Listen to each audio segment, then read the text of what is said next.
ಹಬ್ಬಬ್ಬ ಬಿರು ಬಿಸಿಲು, ಎಲ್ಲಾರ ಮನೆಯಲ್ಲೂ ವಾಟರ್ ಮೆಲನ್ ಕಲ್ಲಂಗಡಿ ಹಣ್ಣು ತಂದೇ ಇರ್ತೀರಿ. ಆದರೆ ಅದು ಹಣ್ಣನ್ನು ತಿಂದು ಸಿಪ್ಪೆಯನ್ನ ಬಿಸಾಕ್ಬಿಡ್ತೀರಿ. ಆದರೆ ಹಾಗೆ ಮಾಡಬೇಡಿ ದಯವಿಟ್ಟು. ಏನು ಗೊತ್ತಾ, ಆ ಮೇಲಿನ ಹಸಿರು ಸಿಪ್ಪೆಯನ್ನ ತೆಗೆದು ಅಂದರೆ ರಫ್ ಆಗಿರುವ ಭಾಗವನ್ನು ತೆಗೆದು ಆ ತಿರುಳನ್ನು ನೀಟಾಗಿ ಸಣ್ಣ ಸಣ್ಣದಾಗಿ ಹೆಚ್ಚಿಟ್ಕೊಳ್ಳೋಣ. ಆ ವಾಟರ್ ಮೆಲನ್ನಲ್ಲಿ ಎಷ್ಟು ಪೋಷಕಾಂಶಗಳಿದೆಯೋ, ಎಷ್ಟು ನೀರಿನಂಶ ಇದೆಯೋ, ಈ ಸಿಪ್ಪೆಯಲ್ಲಿಯೂ ಕೂಡ ಅಷ್ಟೇ ಪ್ರಮಾಣದ ಪೋಷಕಾಂಶಗಳು, ನೀರಿನಂಶ ಎಲ್ಲವೂ ಇದೆ. ಇದನ್ನು ನಾವು ಅಕ್ಕಿ ಮತ್ತು ಮೆಂತ್ಯ, ಒಂದು 4 ಅವರ್ ನೆನೆಸಿಟ್ಟಿರುವ ಅಕ್ಕಿ ಮತ್ತು ಮೆಂತ್ಯದ ಜೊತೆ ಹಾಕಿ ರುಬ್ಬಿಟ್ಕೊಳ್ಳೋಣ. ಈ ಅಕ್ಕಿ ಮತ್ತು ಮೆಂತ್ಯ ಒಂದು 3-4 ಅವರ್ ನೆನೆಸಿರ್ತೀವಿ. ಆಮೇಲೆ ಅದನ್ನು ನೀಟಾಗಿ ಒಂದು 3-4 ಸರಿ ನೀಟಾಗಿ ತೊಳೆದುಕೊಂಡು ಅದನ್ನು ಒಂದು ಮಿಕ್ಸಿ ಜಾರಿಗೆ ಹಾಕೋಣ.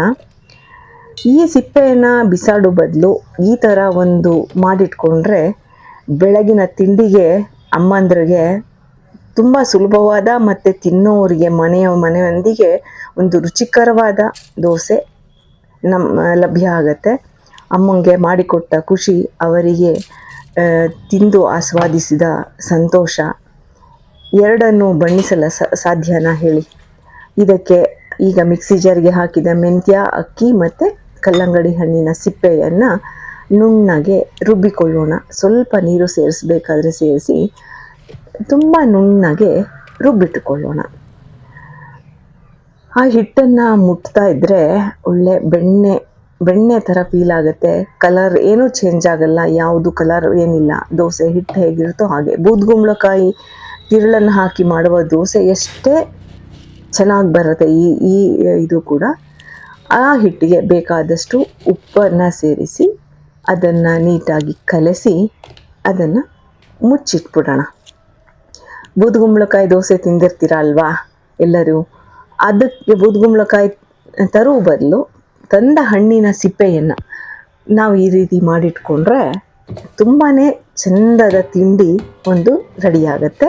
ಅಷ್ಟೇ ಆರೋಗ್ಯಕರವಾಗೂ ಇರುತ್ತೆ. ಇದನ್ನು ನಾವು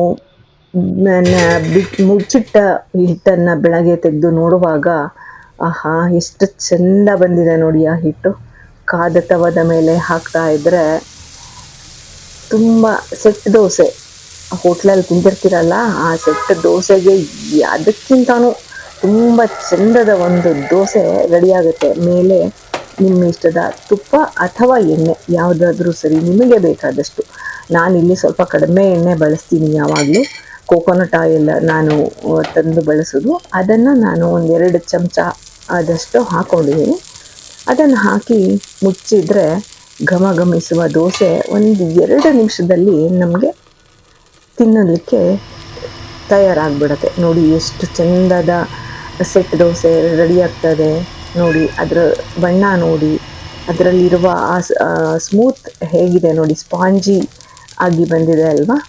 ಇದನ್ನು ಒಂದು ಸಾರಿ ತಿರುವಿ ಹಾಕಿದ್ರೆ ಕೆಳಗೆ ಗೋಲ್ಡನ್ ಬ್ರೌನ್ ಬಣ್ಣದ ಮತ್ತು ಕ್ರಿಸ್ಪಿಯಾದ, ಕೆಳಗೂ ಅಷ್ಟೇ ಕ್ರಿಸ್ಪಿಯಾಗಿ ಬರುತ್ತೆ. ಇನ್ನೂ ನೀವು ತೆಳ್ಳಗೆ ಹಾಕ್ಕೊಂಡ್ರೆ ಪೇಪರ್ ದೋಸೆ ಥರನೂ ಇದನ್ನು ಮಾಡ್ಬೋದು. ಬಟ್ ಫಸ್ಟ್ ಡೇ ಇದನ್ನು ಸೆಟ್ ದೋಸೆ ಥರ ಮಾಡಿದ್ರೆ ತುಂಬ ಚೆನ್ನಾಗಾಗತ್ತೆ, ಕ್ರಿಸ್ಪಿಯಾಗೂ ಬರುತ್ತೆ. ಇದನ್ನು ತೆಳ್ಳಗೂ ಮಾಡ್ಬೋದು ನೋಡಿ. ಇದನ್ನು ನಾನು ತುಪ್ಪ, ಮಾವಿನಕಾಯಿ ಚಟ್ನಿ ಮತ್ತು ಮಿಕ್ಸ್ಡ್ ವೆಜಿಟೇಬಲ್ ಪಲ್ಯ ಮತ್ತು ಫ್ರೈ, ಅದ್ರ ಜೊತೆ ನಾನು ಇದನ್ನು ಸರ್ವ್ ಮಾಡ್ತಾಯಿದ್ದೀನಿ. ನೋಡ್ತಾ ಇದ್ದರೆ ಖುಷಿಯಾಗತ್ತಲ್ಲ.